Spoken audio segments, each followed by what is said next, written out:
we arrived at Maduro's compound at 1:01 a.m. Eastern Standard Time, or 2:01 a.m. Caracas local time, and the apprehension force descended into Maduro's compound and moved with speed, precision, and discipline towards their objective, and isolated the area to ensure the safety and security of the ground force while apprehending the indicted persons. On arrival into the target area, the helicopters came under fire, and they replied with that fire with overwhelming force in self-defense. One of our aircraft was hit but remained flyable, and as the President said earlier today, all of our aircraft came home, and that aircraft remained flyable during the rest of the mission.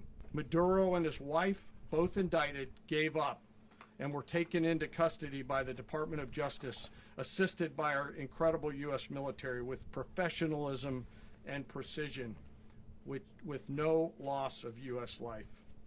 After securing the indicted persons, the force began to prep for departure. Helicopters were called in to exfiltrate the extraction force, while fighter aircraft and remotely piloted aircraft provided overhead coverage and suppressive fire. There were multiple self-defense engagements as the force began to withdraw out of Venezuela. The force successfully exfiltrated and returned to their afloat launch bases